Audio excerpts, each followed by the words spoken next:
Hello viewers, the very first talk show of the year 2025, a strong personality, Madam Hope, better call her Miss Hope, for good reasons, following the one-on-one talk show with her at the Juakali Times headquarters, Nairobi office, where the scholar, Madam Excellent, my guest speaker with an audible musical voice, tough talking and authoritative to some extent, justifying strong personality of some kind, powerful message on the role of media and the policy statement of lazima ujitume advice to the people of the Juakali sector. The media, as we all know, is a fourth estate, and this is a very powerful tool in the community. The media is used in terms of information sharing. So in the Juakali sector, the media plays a very critical role in terms of sensitizing the public and also letting us know of whom we have in our surrounding. That notwithstanding, they have a very high impact in telling us the goods, not only seeing the evils, but the good side of a story of each individual or each sector that we have in the country. When asked to introduce herself, So my name is Nandwa. I am a former journalist. And currently I work for Office of the Registrar of Political Parties as a regional coordinator, coordinating the Lower Eastern region. Apart from that, I am also a graduate from Kenyatta University, having taken Masters in Public Administration. Madam Excellent, who confirmed to be a media personality, spoke on the role of media is reshaping perceptions of the informal sector through policy-informed approach to reporting, as she also urged the media to be accountable and concerned in impacting lives. The media has been seen to be partisan to some extent, and also they neglect some of the pressing issues we have in the country. Therefore, I urge the media to be very accountable as they carry out their duties in the day-to-day running, so that we do not only highlight the societal ills, but also look at this other positive side of how we can impact the persons who are voiceless in our community. You see, we all do not have a control of the media. That's the negative side of it all. But it's just a call out here that the media really needs to look at how best they can promote other people in the community. We know that media covers news not when dog bites man, but when man bites the dog. See, but that's the way. That is ethically how we are supposed to carry out our duties, and looking at also the advanced kind of our curriculum in education, where we've now seen the introduction of the CBC, where we are not only focusing on the white collar jobs now and looking at the blue collar jobs, let me say that, then the Juakali sector, I think then it's the duty of the media now to let us know, or even tell the students who are now graduates to be already in the market, that they not only need to focus on the white collar jobs, but also look at the gaps that we have in the blue collar sector and look at ways to tap into these sectors and earn a living for themselves.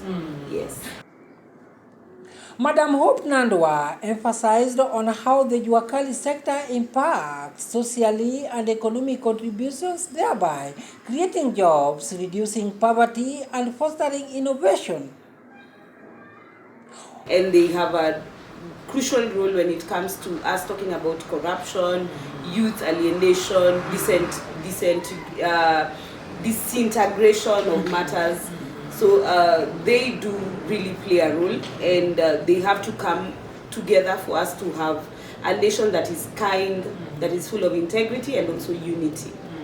She advised on lazima ujitume policy with the example of Kiondo Women Group to improve the livelihoods and schools to consider practicals for inspirational purposes. I would say I live with the policy of lazima ujitume. Yes. Usipojituma, then you find things are not easy for you. Yes. I want to give an example of one Juakali sector that I have worked with in my region. They are called Kakumiti Siondo Women Group. Oh yes.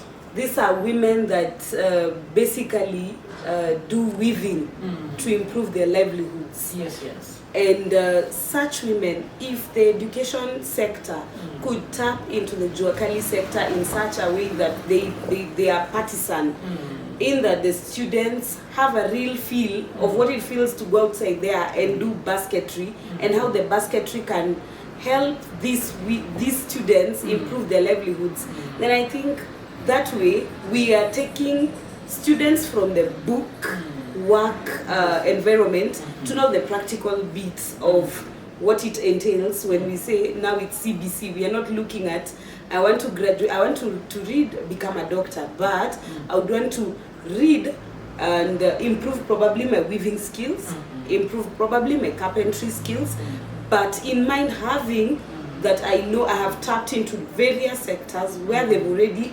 appreciated my talent, and I can be able to, when I exit school now, I can be able to join them and improve my livelihoods. So inahitaji kujituma na inahitaji pia shule, now the education sector coming in to look at how best they can tap into the Juakali sector practically, not telling the students to shone hapa and then they are not doing it practically with what we have outside. But I think the role of the government in this also is very important, because the support mechanism, you see situations whereby people are jitume, especially in this country called Kenya. People are really trying, doing their doings, but you find with the minimal or lack of support at all from the authorities, you mean they are the decision makers and everything. Exactly. Without that kind of support, things doesn't work well.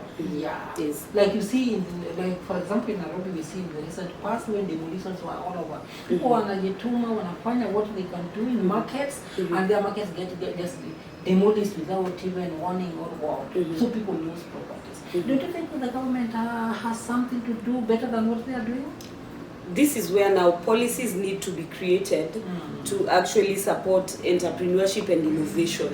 If we do not have policies that guide how things need to be done, then we see a failed country. But you see there are people who do this. I mean, maybe the electors may elect and everything, and you understand everything along that line, given that we are also in that area.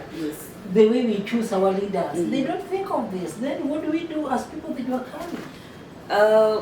This also is a call to also the Mwananchi. As you are electing your leader, whom are you electing? Can we have support where we have probably a Juakali candidate come up and garner support from his own team and say they would want probably to vie for Senate seats, governor seats, woman rep seats, and let's see if these people can be elected into our countries, because they do know what it feels to be in the Juakali sector, unlike us literates, sorry to say, who we come out here when it's time for elections, and we know if I have to buy Nelson just with 200 shillings, he's going to elect me. Let's have these people in the Juakali sector also support each other.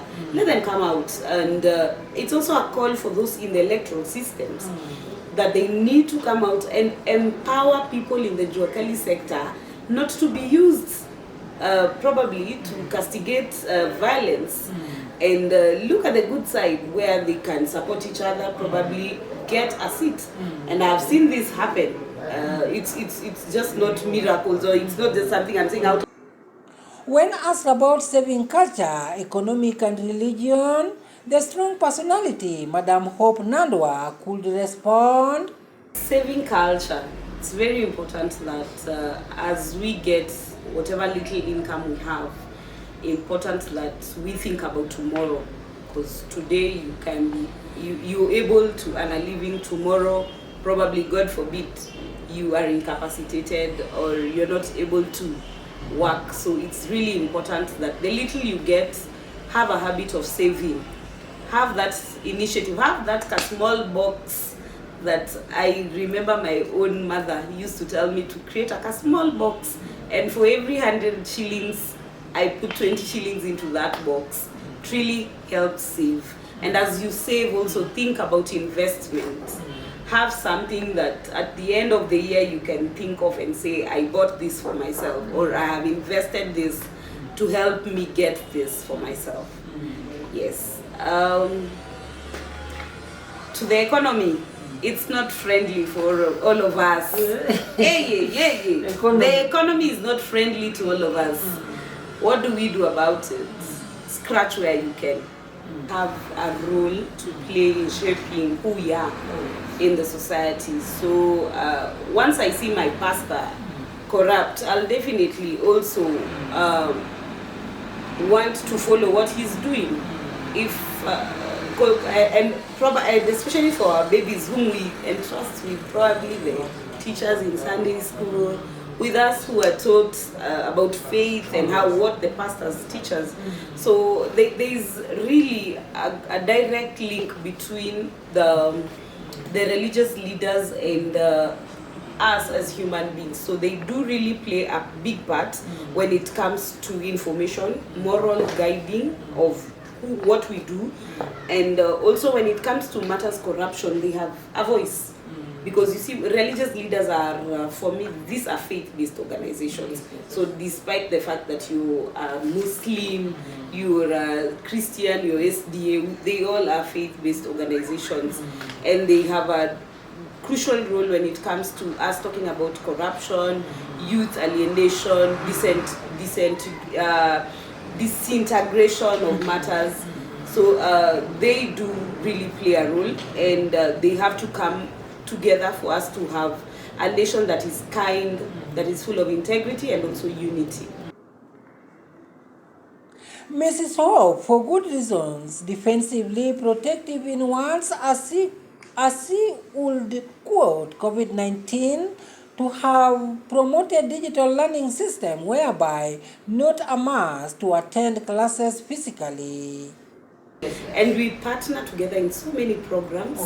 It's just that probably mwananchi akisikia anapaswa kwenda kufunzwa mahali, asipopatiwa pesa naye hatataka kufaidika. I think it's a call out here that people really need to know there is information.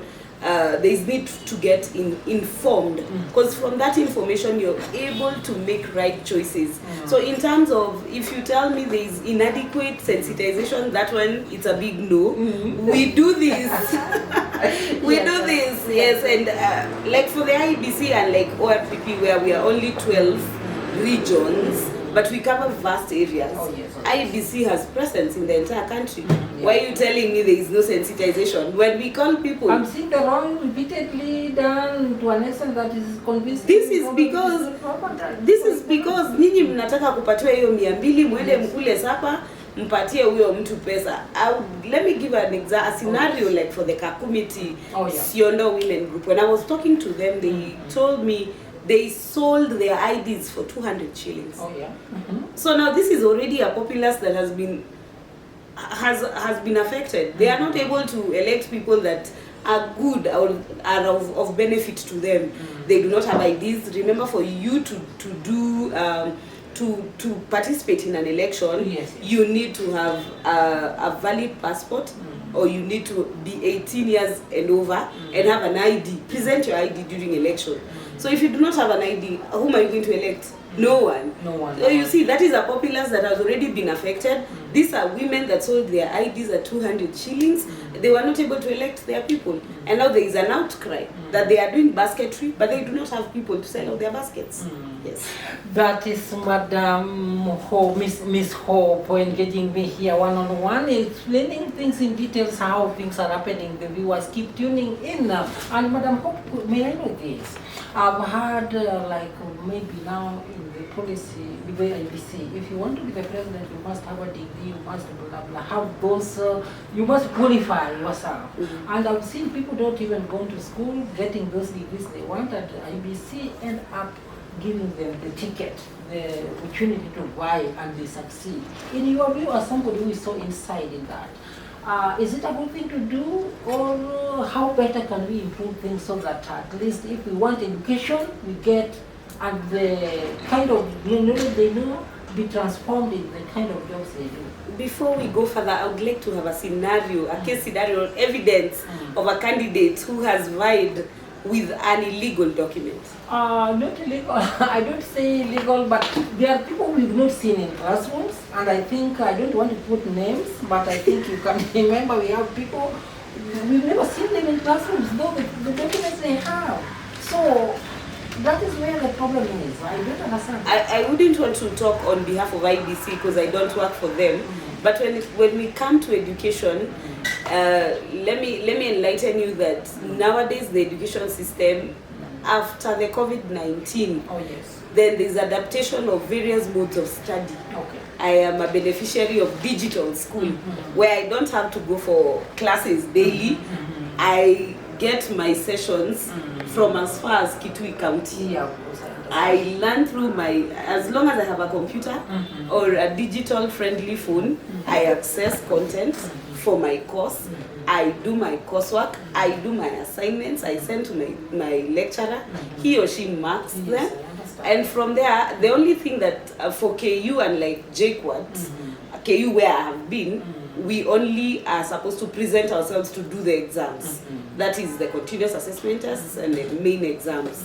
For JQuat, I hear they do it, if you're a digital school student, you do it online. So when you tell me that you've not seen these people in school, probably they adapted to the digital school. I wouldn't speak for them, but I'm just talking about how COVID-19 shifted our minds from having physical touch with our lecturers to now digital era. Yes. On joblessness after school, my guest speaker, who could also be called Amina, in quotes, stressed the fact that solution is kujituma and ensuring to have something that stands out. Say it's, as I had said earlier, lazima ujitume. Na hata ukijituma, you should have something that stands out for you. So if you're out there looking, probably you're in an internship or attachment, as you're interning, as you are attaching, you are attached in several departments, have a skill that nobody else can ever replace. That's the only thing I would say. If not, then ni kujituma. As I've said earlier, the education sector needs to tap into the Juakali sector and look at the practical, take these students out of their classes, their comfort zones of the classes, get them to the practical world. Let them know what it entails to do basketry. I mean, like right now I have a very beautiful basket. I can see that. You see? You Yes, see? yes. A very nice example for us that people can adopt and do basketry. We have people who probably want to be mechanics. Why not take these students out? Let them interact with the mechanics. We have doctors who ni the TBAs, ama wale wakunga. Why don't we have practical classes with our students? Mnawaambia tu nyendeni tu, you're taking these students out of the job market to the job market, but they do not have a feel of what this thing is. So ni kujituma in essence. Yes. I like that. That is Miss Hope, in fact, now engaging me one-on-one viewers. Just let me go a little bit astray and ask you this question. Why are you not a Muslim? I am not a Muslim, but I adapt to environment. My workstation teaches me to adapt to whoever I meet. Okay. So I can, leo naweza kuwa Amina pia. Ndio. I like that. Thanks for listening. It's me, Nelson Ochieng, Juakali Times.